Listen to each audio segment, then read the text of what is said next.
right, today's testimony. Well, today's three testimonies, two scriptures. 1 Thessalonians 5:17, which states, pray without ceasing. And the other one is John 14:13 through 14, which states, if you ask, whatever you ask for in God's name, he will do it, as long as it follows his will. So, first testimony, very simple. This one's actually historical history. A gentleman was on a bomber during World War II. He was one of the rear gunners. They were flying over a warehouse or a factory where they were going to bomb, and they were being hit by anti-air fire. Their plane gets hit, the plane goes into a tailspin, and before he could get his parachute on, he gets flung out at 20,000 feet. He plummets. He has 2 minutes before his life ends. And the only thing he decides to do is pray. And as he prays, God listens. God checks his heart. This man falls 20,000 feet, is lucky enough to hit the glass part of the factory, falls through, and with the heavy padding of his flight suit, survives. 40 years later, he ends up going to the same factory to see where he landed and survived. Testimony number 2.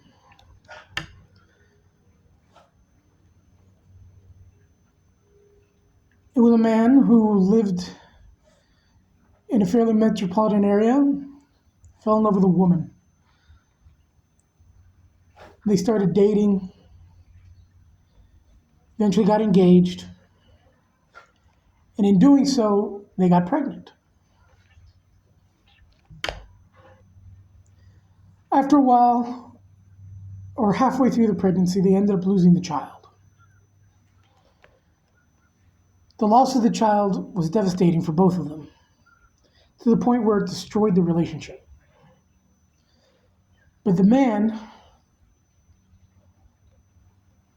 felt that it wasn't fair for the woman to go without a family, without a child. So he started praying. And he prayed over and over and over again for almost 4 years. And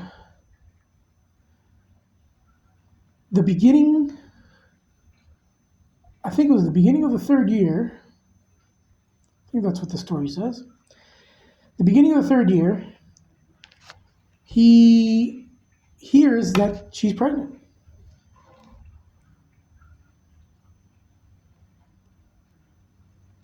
And then the baby is born healthy.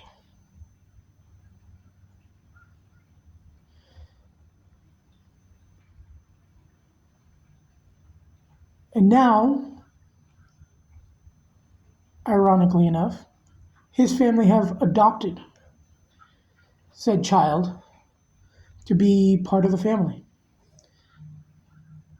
So his ex is now more of his sister, and his daughter, her daughter is now the niece, gaining a whole new family that they never had. So his prayers of her having a child and a family came true. And the last one was one where a lot of people can relate with, where this gentleman had taken multiple student loans out to do different colleges and stuff and to try to find work, and he could barely make the payments. So he ends up calling to defer his loan. This one particular time he calls, the young lady says, "You know what? Something just came across our email today. Why don't you go ahead and fill it out and turn it in to see if you're eligible for discharge, for financial discharge?" So the man goes ahead and does it. He fills it out. And then he starts praying for this discharge. And he goes and he prays over and over and over again to discharge nearly $50,000 in student loans.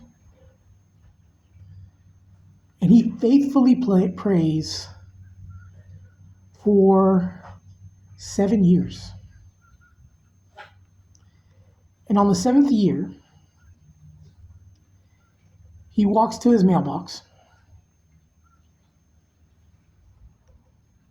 pulls out the letters, and sees one from the Department of Education.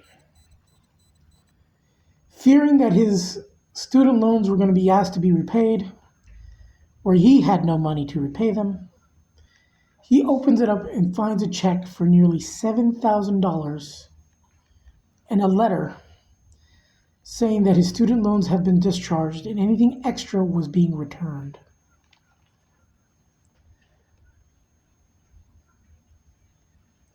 The reason I tell these testimonies, these 3 testimonies about prayer, is the fact that each person consistently prayed for something, but they prayed with their whole heart. They prayed with every fiber of their being, and they believed it. They had faith in it. And in doing so, God looks into your heart and he determines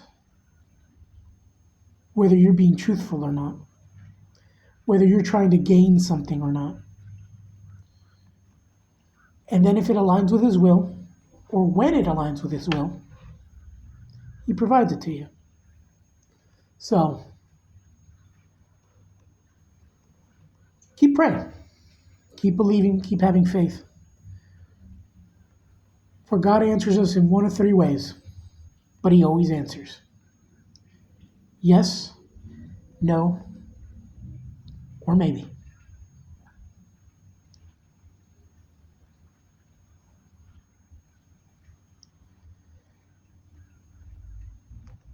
I hope to see you guys soon.